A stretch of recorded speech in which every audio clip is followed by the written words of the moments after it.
Thin Air is an independently produced podcast created by Daniel Calderon and Jordan Sims. For more information about us, check out our website at thinairpodcast.com. There you'll find detailed blogs on the cases we cover, our contact information, social media, donation pages, and much, much more. Again, that is thinairpodcast.com. This episode of Thin Air is brought to you by Blue Apron. Check out this week's menu and get your first 3 meals free with free shipping by going to blueapron.com/thinair. You will love getting fresh ingredients delivered right to your door. Redeem your 3 free meal offer today by going to blueapron.com/thinair. 2 weeks ago on Thin Air Podcast, Jeannie Kreimer told the story of her 26-year-old daughter Asha's 2015 disappearance from a cafe in Point Arena, California. If you haven't listened to that episode, I highly recommend going back and listening. Today's story will make so much more sense. When Asha Kremier walked out of the Rollerville Cafe on September 21st, 2015, she left everything behind and left the 2 people closest to her trying to piece together the puzzle of her disappearance.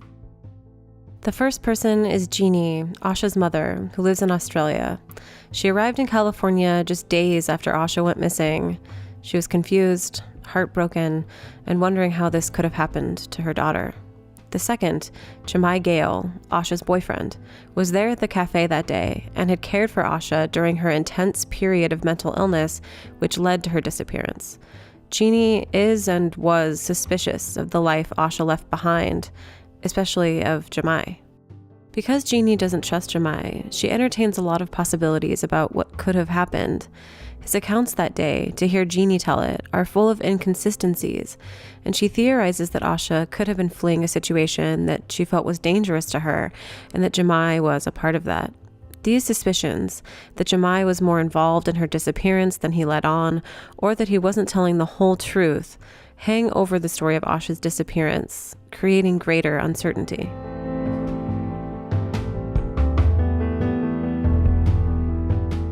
I knew that I would have to at least try and speak to Jamai in order to hear his side of the story and to better get at the truth of what really happened that day. And today we have that story, our discussion with Jamai Gayle, and our conclusion to the Asha Kremier story.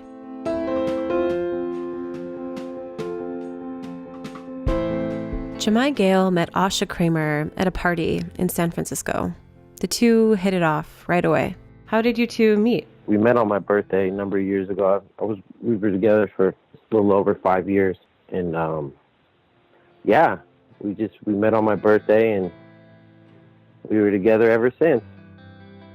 3.5 years later, the two would move north to Albion, California, which isn't so much of a town, but a, quote, census-designated place, whatever that means, of about 168 people. The area known as Albion is on the coast, and every photo of it looks like a postcard. It's green, lush, right on the ocean. And Jamai and Asha seem to have found a great place there. It was beautiful. It was a little slice of heaven. It was 6 acres, hundreds of redwood trees of all sizes. There was 2 houses on the property. It was gorgeous. What was your relationship like? Did you think that you guys would be together for a long time? I thought we'd be together for a long time, yeah. We were together over 5.5 years.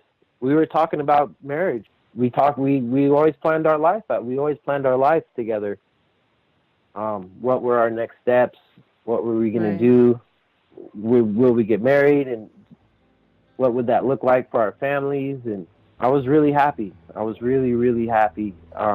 We had a little family as it was with our 2 dogs and our cats, and we had chickens, and things were great. It was beautiful. It was a really beautiful time in my life. And, even before we moved up to Mendocino, Asha was so wonderful, and when I wasn't doing that great, she stood by me, and when I was doing good, she stood by me. And things largely continue this way until the beginning of September 2015. That's when Asha goes to Los Angeles to visit her sister. It was her sister's birthday. She had been planning to go visit her sister, so she went to LA to be with her sister on her birthday. They're pretty close, right? I'd say yes. I'd say they're very close. I'd say Asha wanted to kind of be her own person, you know, as far as having her sister as a huge influence in her life. You know, I think she wanted to start to gain her own influence for herself as far as how she was, but they were definitely very close. According to Jamai, Asha returns home from visiting her sister and isn't quite herself. She had went to LA at the beginning of the month, and when she got back, she just wasn't the same. She and it was it went from depression to other mental health issues that I think are deeper. I'm no doctor, but it just got worse and worse, you know, and the signs and symptoms of mental stability were kind of waning. It seemed to me like when she went to LA, something happened. Something happened because she changed. At first, it was really, really good. First, she was really like, you know, like being really open and talking about all the different things that had plagued us in our relationship, and was like wanting to be more involved with my family, and was like, I really want to renew my relationship with your mother and your stepfather and all this. And it just, things were really good. Things were awesome. It was like, I was really happy. And from there, they just started going downhill. She started doubting herself. She started feeling bad about herself. She's 26 years old. It seemed like she was just growing up and changing and maturing, and it just seemed awesome to me. It seemed great, you know? And it went from being like that to depression. You know, Asha and I, we talked a lot. We had really deep conversations for like 3 days straight. We just had a lot of really, because she was so down, so depressed. And I remember it was just the sum of it all was, it all boiled down to like self-love. And she was like, I don't know how to love myself. And that's another thing she kept saying before she left. She would come up and be like, I don't know how to love myself. I don't know how to love myself. And I would tell her, I would remind her of all the things that she does for herself that clearly show that she loves herself. I said, look, if you do this for yourself, you do that. These are all acts of love and kindness, you know, that you're being kind to yourself. While Asha seemed depressed, at this point, Jamai didn't think anything was seriously wrong. Soon after her return from LA, Jamai and Asha began to prepare for the arrival of Sally, Asha's childhood friend from Australia. I'd never met Sally before, but from very early on in Asha and I's relationship, I mean, I knew who Sally was, and she was always referred to as the sister. And later on, she explained to me a lot more about the dynamic of her and Sally's relationship. She was apprehensive about having Sally around. When she did show up, Asha wasn't really being herself. She was very depressed at the time when Sally had already showed up. And I don't know, it didn't seem like they had hit it off real well. I didn't feel that connection between them. I see. It didn't seem strained, but I think the main thing is that Asha was just she wasn't feeling well. And so things weren't going as they normally would anyhow. Asha's depression, coupled with the seemingly awkward interactions between these old friends, led to things getting uneasy and tense at the house. I think they were trying to have like a good time together, but Asha was depressed and Sally wasn't being very responsive to that. She kind of got like reserved instead of like supportive. I thought, you know, I would think that, okay, if this is like somebody who's like a sister to you, then maybe, and they're not feeling well, obviously you'd be more supportive and kind of be there for them. But instead she got very reserved and ended up just going up into the room that we had for her and staying in the room and not coming out for a good part of the time she was there. So it was really strained. And, you know, and Ash would come and talk to me and say, that she wasn't able to relate with Sally, and it was very difficult.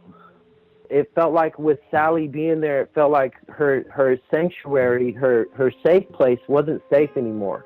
That's the feeling I got. It's like a perfect storm. Mm-hmm. It was a perfect storm. It was just really something else.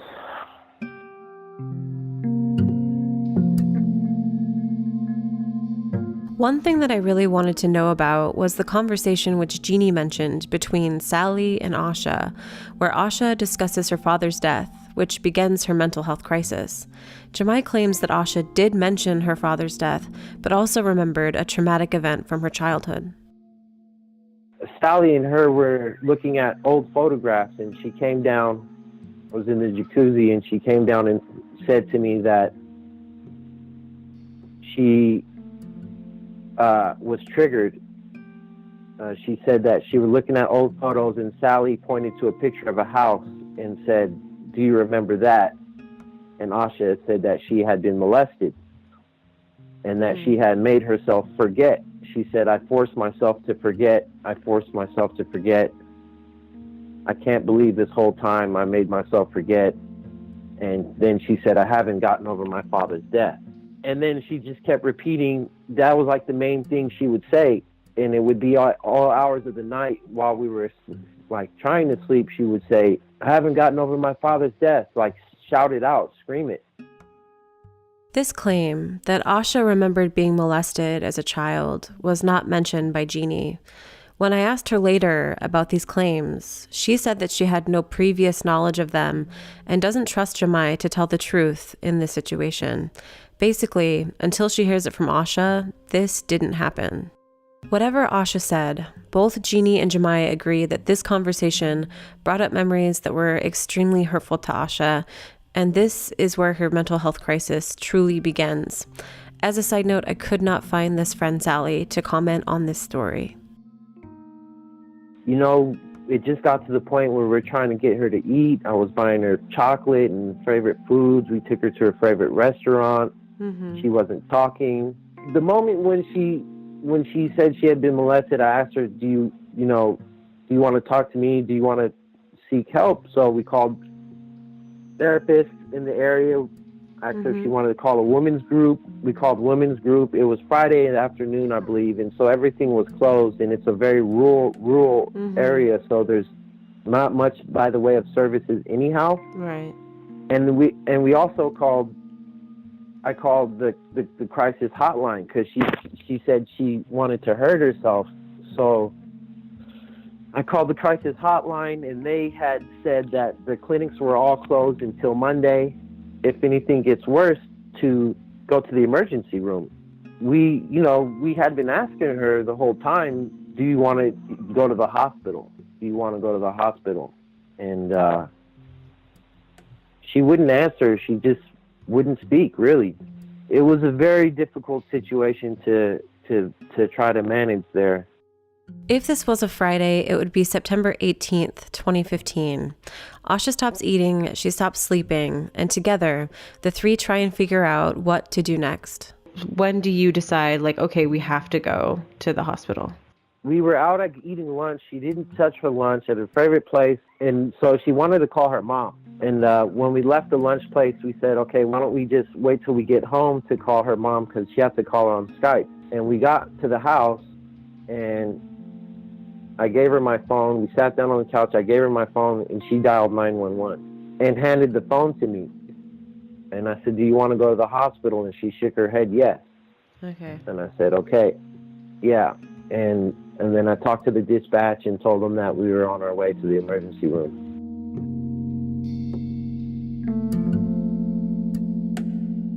We get to the emergency room. She walks into a random office, and the nurse puts her in a wheelchair and wheels her to the emergency room. We get there. She slams her feet on the ground and doesn't want to go into the emergency room. She stands up, almost falls over. The nurse and I both kind of help her stand straight and walk her into the emergency room. And soon as we get back there, everybody's looking at us, and I tell her she's having a mental health emergency. And then she freezes up, straightens her arms and legs and looks like she just saw a ghost, and took a few steps back and fell backwards. And one of the staff put a chair behind her, and then she gets up and bolts out of the emergency room. I asked the emergency staff, what do I do? They say, follow her from a safe distance. Don't go up to her. Call the police. So I called the police, and I followed her to the main street, which is a few blocks away from the hospital. And she goes into the street and tries to get into a car of a family, and they don't let her in. And she walks up to another guy, saw her, really creepy looking guy, and pulls over to go pick her up. And she goes, and I'm standing there, I'm wondering if she's really going to get in this guy's car. And she pulls the door handle to get in, but he looked and saw me and drove off. The police showed up, asked me what was going on, and went and asked her a number of questions, brought her back to the emergency room. It took 2 officers and a number of hospital staff. She was fighting them. They strapped her to the bed. It was horrible. It was absolutely terrifying. I was in the hallway crying, and they told me to leave to the waiting room because, I was hysterical, I guess. Right. I was in the way. But the hospital staff just thought she was on drugs, and they weren't, to my opinion, it was subpar. So we were in there waiting for the mental health professional to show up. He shows up after some time, walks in the room, and all of a sudden, Asha starts saying my neighbor's name and his girlfriend at the time, Eddie. And she said, Eddie killed Joy, and Joy was his girlfriend. And she just kept repeating, Eddie killed Joy, Joy's dead. And then she starts saying, I killed Joy. And she just was randomly repeating that the whole time we're in the hospital. The mental health staff is right there. Yeah. And he goes, we're not talking about Eddie or Joy. We don't care about what they did and all this. And she didn't want to sign the papers. Eventually, she was he was coaxing, almost it felt like coercing her to sign the papers to get released. She took the papers and scribbled all over it and didn't sign it. And then she wouldn't sign it. He put the pen on her chest, and she just wouldn't signing it. And then he explained to her, he started telling a story. He said he started talking about 2 other patients that he had the other day, about some guy getting out of the penitentiary, and his story that was dramatic, that he slashed his wrists open, and he showed us with his hands where the guy's scars and stitches were, and then told us another horrible story about another woman whose child just died, and said, these are the people that I took into the facility today, and these are the people you'll be with. And then she signed the paper.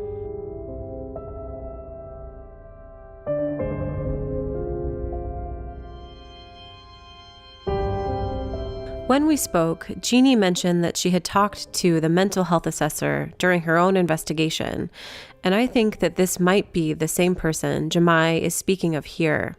Jeannie claims that this man started crying because of the situation and about Asha's later disappearance. So what could have gone wrong that day at the hospital? How could those trained to aid people in Asha's unstable condition have prevented her from actually getting the help she needed? One reason Asha might not have gotten the help she needed that day was because of hospital cutbacks. Jamai pointed me to an NPR article about this hospital titled "Mendocino Coast Fights to Keep Its Lone Hospital Afloat," which came out on November 23, 2015, just 3 months after Asha goes missing. The article describes the troubled financial state of the hospital and its effect on the local community. This hospital is what's known as a critical access hospital, which are rural hospitals that were given this special designation by Congress in 1997 in order to secure their funding, because they were rapidly failing, closing and leaving people in small towns without access to healthcare. The article explains how, after the 2008 recession, the government dropped funding significantly to these hospitals, a move that hospital CEO Bob Edwards described as, quote, a starvation model. This starvation model trickled down to crucial everyday operations for the hospital, and the article notes that this meant, quote, choosing between a cardiologist or an ophthalmologist, a cafeteria, or a new x-ray machine. Asha went into a failing system that day, needing care. I don't think it is a stretch to suppose that Asha's disappearance could have been wholly prevented had proper care at the hospital been given that day. Asha was, according to Jamai, scared off from seeking critical medical health services, which could have prevented her disappearance entirely. Even if I can't directly prove that Asha was pushed out of the door in order to cut corners in this overburdened hospital, there is evidence from both Jamai and Jeannie's account that this was the case. It was like, I couldn't believe it. And like, yeah, she was experiencing bipolar and psychosis is what the doctor's diagnosis was. And they released us and they said, okay, you have an appointment tomorrow. And so I said, okay, we went home. On the way home, she's just saying more, Eddie, Eddie, I killed Joy. Eddie killed Joy. I killed Joy. And she's like getting afraid. She's like, doesn't want to go home, it seems like. And I said, do you want to go to San Francisco? We can just go to the city right now where my mother lives. And she said, yeah. I said, okay, well, we have to get the dogs and we have to get your friend Sally. And it would have been appropriate time for us to drop Sally off too, and let her continue on her journey. This is already like 9 o'clock at night. Did they give you any medication or anything for her? No, they didn't give her Ativan. They didn't give us anything. I mean, they were horrible. It was absolutely horrible treatment at the hospital, and it's like, and they didn't do anything. They didn't do anything. They tested her for drugs and I don't know what else, and it was like, and let her go. After leaving the hospital, Jamai and Asha have no choice but to return home. Asha's strange behavior continues into the night. This is September 20th, 2015, the night before she goes missing. We turn on to Albion Lane, and she tries to open the door to jump out, and she doesn't, and then she does it again as we get closer to the house, and she actually did jump out of the car, and I had to get her back in the car, and she just was like, seemed like afraid to go home. And it was really weird. When we got there, like we tried to give her some, said, you want some Tylenol PM? Because she hadn't slept in days. And she said yes. She shakes her head yes. And when I'm getting her Tylenol PM, she like grabs at the bottle as if she wants to take eat the whole bottle. And then, so I set it down, and then I'm like starting to cook food, and she goes in the drawer. I'm getting some out of the drawer, and she goes and grabs the knife very suggestively. Oh my and God. I say, and I'm like, come on, Asha. And she lets go.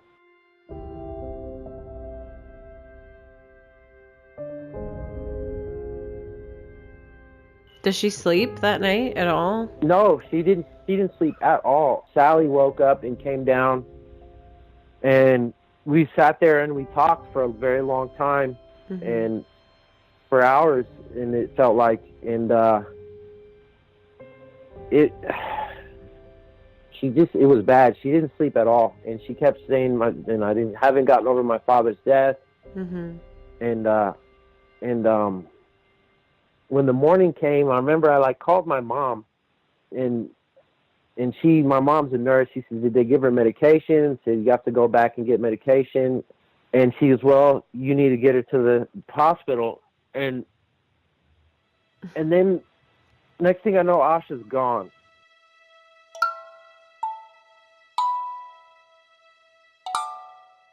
And we look around for her, and I see her phone sitting on the stairs.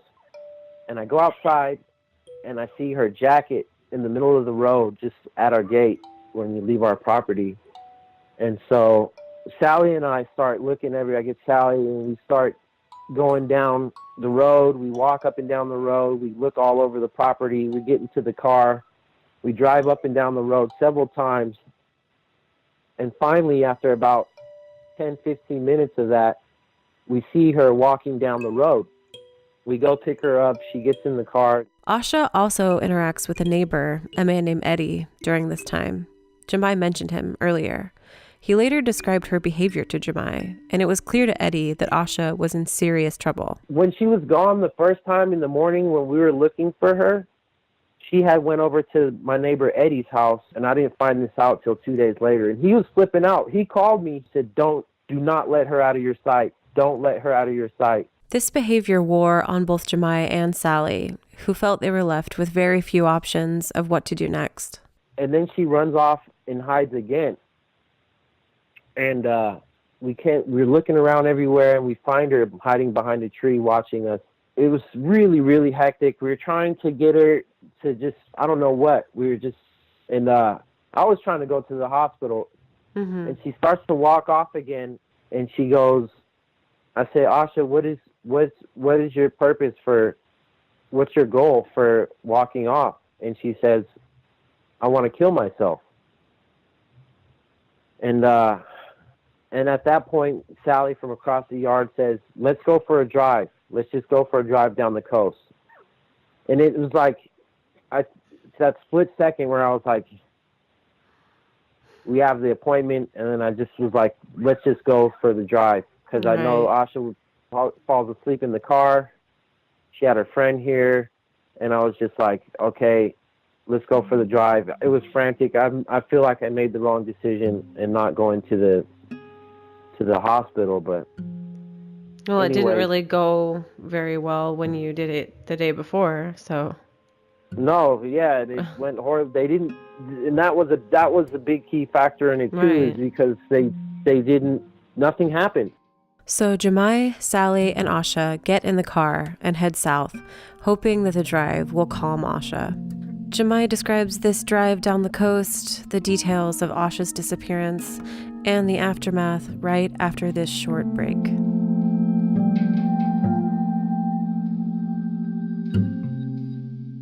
For the past few weeks, I've been receiving my weekly Blue Apron subscription and cooking meals that make me feel like I actually know what I'm doing in the kitchen.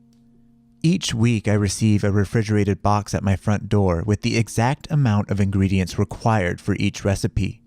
Not only does this precision make my life easier, but it reduces the amount of waste produced by buying more food than you actually need. When I cook, I feel good knowing that Blue Apron supports a sustainable food system, setting the highest standards for their ingredients. They partner with over 150 local farms, fisheries, and ranchers from across the United States.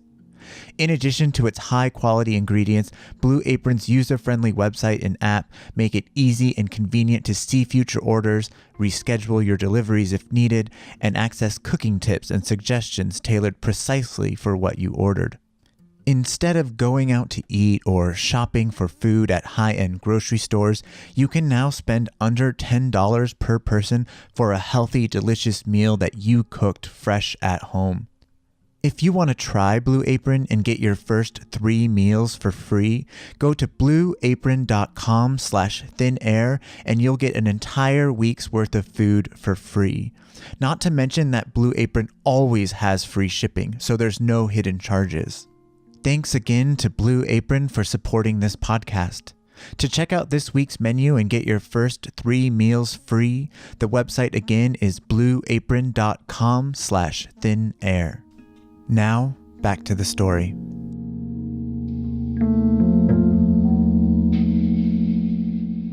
So we went for the drive, and we drove further than I've ever driven down the coast. I'd never been to Point Arena before. And so we had just gotten past one of the little towns, and we said, okay, well, let's stop and get some coffee and food. Because Asha loves coffee.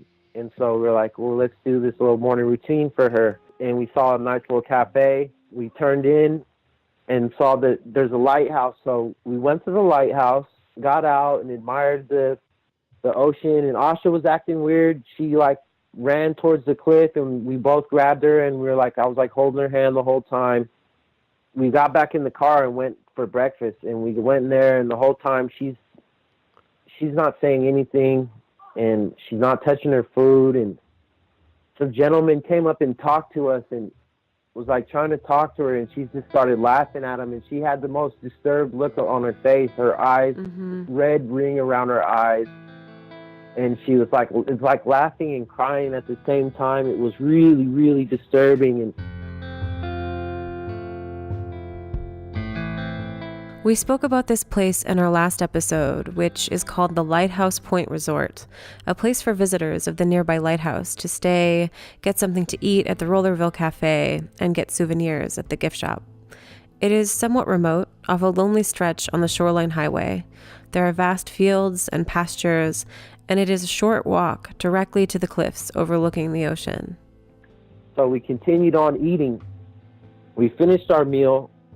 Sally gave the hostess a hug because they had a good rapport going on, and asked her, where's the bathroom? And so Sally went to the bathroom, and I'm walking out side by side next to Asha, and Asha says, I'm going to go to the bathroom with Sally. She starts going to the bathroom. By the time the door closed behind Sally, Asha opened it. That's how close behind she was behind her. This was an important moment for me to understand, and it was sort of clarified by Jamai. Sally goes to the bathroom, which was located just outside and behind the restaurant. Jamai and Asha stand up to leave, and Asha tells Jamai that she is going to the bathroom too. Sally goes to the bathroom, unaware Asha is right behind her. It seems that while Sally went to the restroom, Asha never made it to the bathroom, and she just walks out the door and she's gone in an instant. Meanwhile, Jamai thinks that Asha has simply followed Sally into the bathroom. So when Sally went to the bathroom, I walked to the car, and I was sitting there in the car, and I just remembered what he said, don't let her out of your sight. And I said, what are you doing? To myself. And I got out of the car and started to walk to the bathroom, which was on the other side of the building, which I was. And Sally had come walking around, and I said, Asha's not with you? And she said, no, she's not with you. And we put our hands up, and we started searching. And Sally was like, you look over here, which for me was the area that I was at. I didn't see Asha. I wanted to look on the other side of the building. We looked everywhere. We went up and down the road. We got in the car and drove around. And the last place we looked is the place I think Asha went, directly across the street from the cafe, the big cow field. And there's a little opening for it's the beginning of a trail that goes down to the beach. And in my opinion, I think that's where Asha went. I thought she hopped in the car because of her behavior, that she was at the hospital yesterday. She just went and jumped in car, tried to jump in the first two cars she saw. And so I thought, she hopped in the car, she got picked up on the side of the road just like that. But then later on, after, hearing I gathered that she probably walked down the cow field and kept going straight. And that was the last place we looked. We walked across the cow field, but that's where we stopped. Sally didn't want to keep going. She was tired. She's not a very athletic person, and she was like, I want to go. She's like, there's no way Asha could have made it this far. And Sally wanted to go to sleep. So we decided to go back. She thought Asha was just playing and having at it. She didn't really realize there's a mental health crisis happening. She still didn't. One possibility in this case that I struggled to bring up with both Jamai and Jeannie is the possibility that Asha, in the midst of her mental health crisis, did find her way to the ocean that day and made the heartbreaking decision to jump. Neither Jeannie or Jamai mentioned this possibility directly. Both sort of talked around it, which I understand. This is the worst case scenario. I couldn't find any information on the height of any nearby cliffs, or how plausible it is for someone to jump into the ocean and never be found. But there are clues that suggest this. Her jacket is later found near a cliff, and Jamai does speak about how she had some suicidal tendencies. She was in the midst of a crisis, and it seems like she was looking for a way out.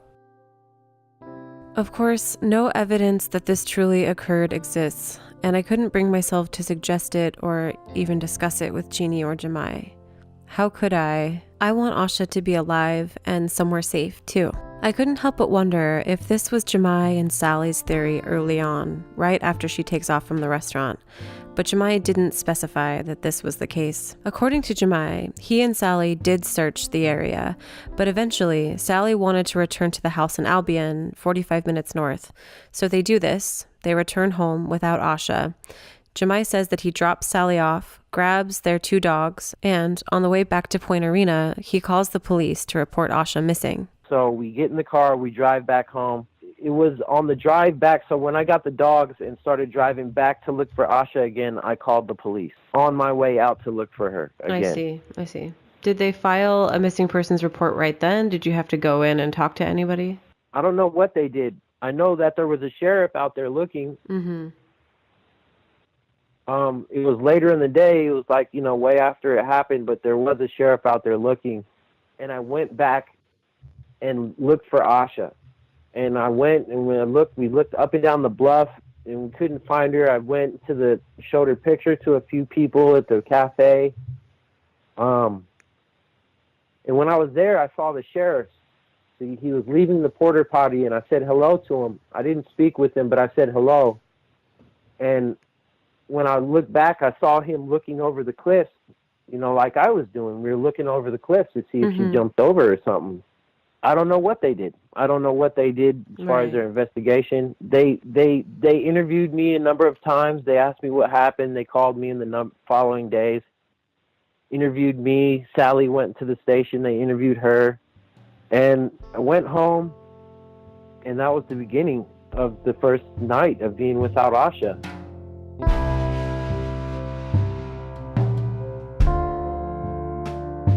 As you know, if you listened to the last episode, one of the big questions for me was Asha's dog and how the dog could have gone missing the same day that she does.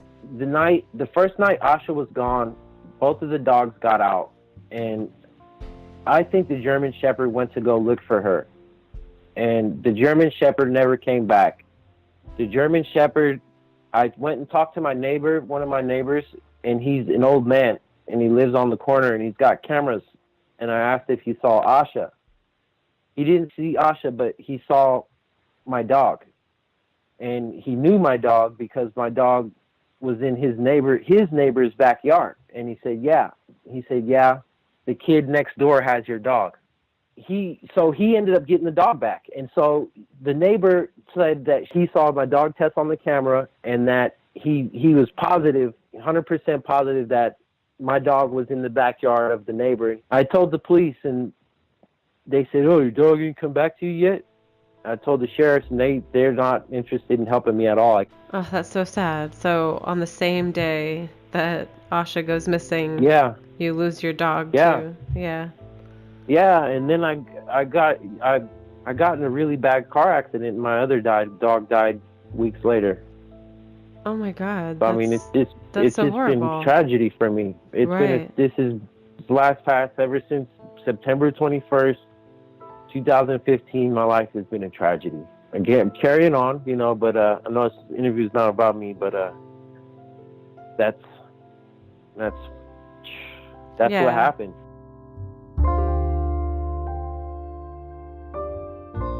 Many stories about Asha claim that she came back for her dog that day, a fact which Jamai claims is not only inaccurate, but impossible. The dogs would have been with him at the time, and even if she did attempt to come back to the house, someone would have seen her. She would have came driving down our road or even pulled up to the beginning of our road it would have been noticed. My neighbor has cameras on the road. How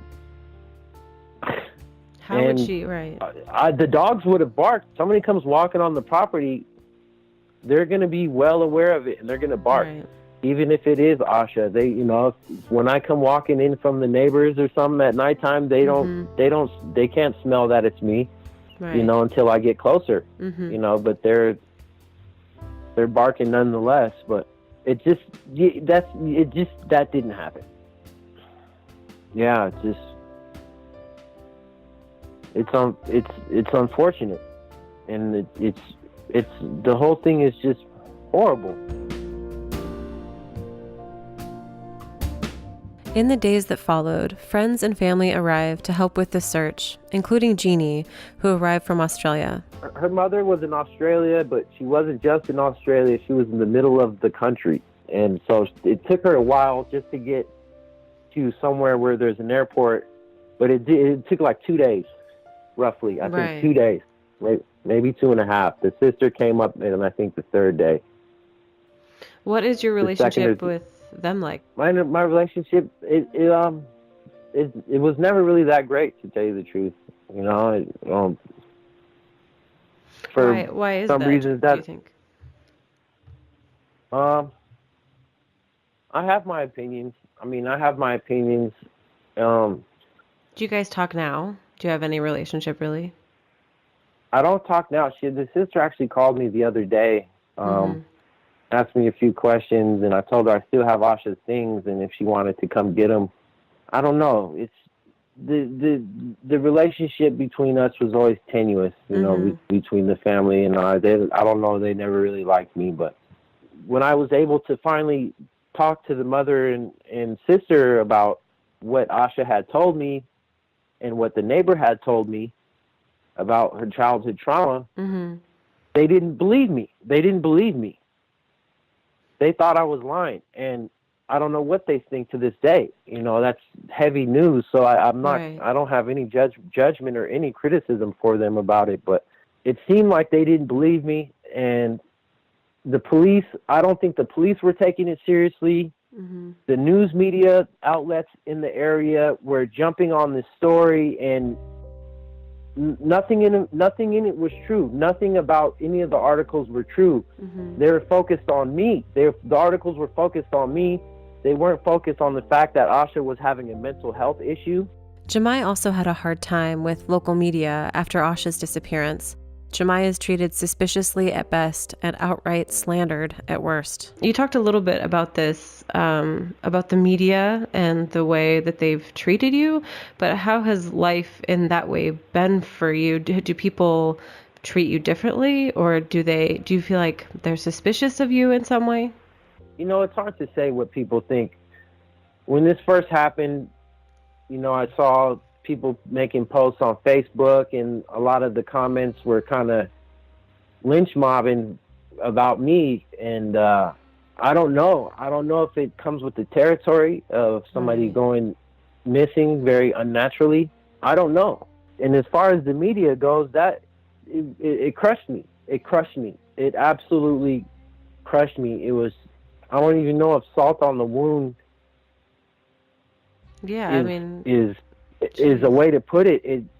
When all you can do is look and search and do whatever you can as a capable human to try and help find your loved one who's gone missing, and to be put out on that, put out in the public like that, just really took a blow to me being able to look and actively do something for my own sanity too, to try to find her. Right. And it crushed me. It absolutely crushed me. It made me furious because the articles weren't about Asha really. Right. Now they're starting to be about her, but the first number of all the articles that were first coming out when she first went missing, they were about me, and I was furious. Because it led the community to believe that she was fleeing a bad relationship. So it's like, right on, get out of there, girl. But that's not what happened. There was a severe mental breakdown of a person. And although it's not common, it happens, and that's what had happened. And so you have somebody out there who is not mentally stable, in my opinion. There's a difference if there's somebody who's fleeing a bad situation and somebody who kind of lost their stability in life and has kind of disappeared. I haven't read anything too negative, but do they say things kind of commenting on your relationship or what your relationship was like? Yeah, there was a few that were saying that I was harmful towards her, which was completely untrue. They're borderline ridiculous. Mm-hmm. I mean, they are they are ridiculous. They're very ridiculous. I mean, because there's ones that comment on my race, on my education level, on my family history. Another question I kind of would be about what the investigation is like now. Do the police, do they actively contact you? Do they keep you updated? Or the actual police have not contacted me. Do you feel like they're doing a good job, or that they care? Or it seems like the detective working on the case cared. It seemed like he cared. I don't know that there's much that they can do. What really made me mad about the police and the media, they wrote in the media that Asha returned home to get the dog and to get her clothes, which is not true. Yeah. I mean, the dog went missing, but and what does that tell the community? Right. That she's gone. She's just somebody who picked up and left, which is like, that's what, what's wrong? What's the harm in that? Right. But, and that made me very upset. And that kind of sets the tone, I think, for the police department. They had written her down as a walk away. Mm-hmm. And it made me furious. I found out through the Coast Guard, because we alerted the Coast Guard, didn't even know. The Coast Guard didn't know what was going on. We alerted the Coast Guard, and the Coast Guard got contact with the Sheriff's Department. The Sheriff's Department told them she was a walkaway, and that's why they didn't alert them. She was just released from the emergency room the night before with the diagnosis of psychosis and bipolar. That part in particular in this story is a nightmare, because you guys are from Albion. You traveled to a different place, and it's on the coast. So just like all of the different, it's like bureaucracy, basically, like all of the different organizations who aren't talking to each other or aren't investigating or sharing information, that must be very challenging. It's horrible. I think there were some initiatives this last election to put some money towards mental health in Mendocino, but it's just something that has went by the wayside, and I'm a victim of it. It's horrible. Right. It's horrible.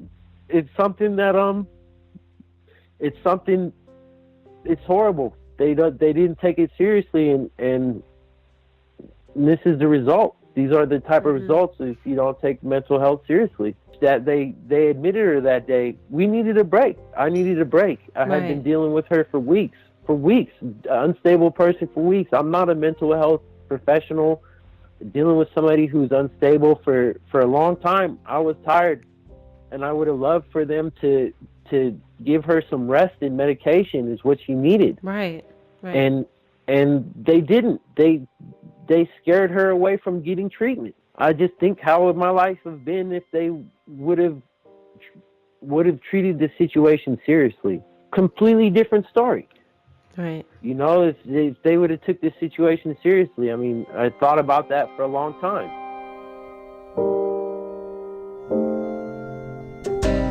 It seems like with her behavior, it would be really hard to predict where she could have gone, but do you have any theories on what happened, where she is, or where she went? I think that she's on a pot farm in Mendocino. In September, early September, around then, people come from all over the world and come up to Mendocino looking for work. It's like migration for harvest migration, and people come looking for work, and people need trimmers, and I think it was perfect. I read something that she was seen with the surfer. I guess the girl said that there were surfboards on there on the top of the car that she saw Asha with, the person, and I think she just is on a pot farm in Mendocino is what I think. I mean, I hope. Yeah. I was frightened for the better part of a year and a half, you know, and I'm still frightened. I don't know what happened to her, but I mean, that's where my speculation has led me. What is Asha's personality like? What did you love about her? She's a very reserved person. She's a very private person. She's a very dedicated person, extremely dedicated. And she loves her family a lot. She really loves her mother and her sister. She's a very artistic and insightful person, very wise for her years, and she's lovely, thoughtful.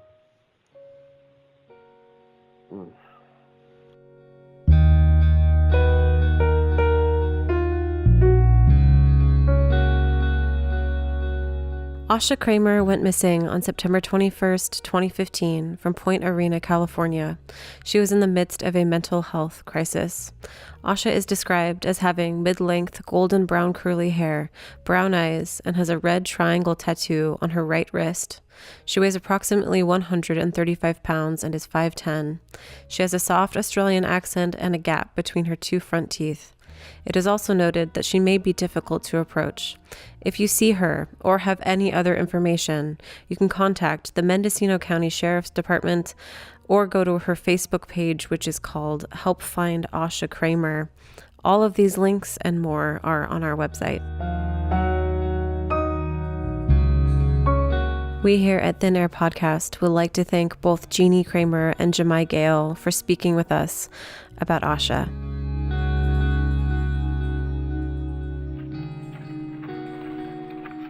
The music you heard in today's episode was provided by Blue Dot Sessions. Check them out at www.sessions.blue.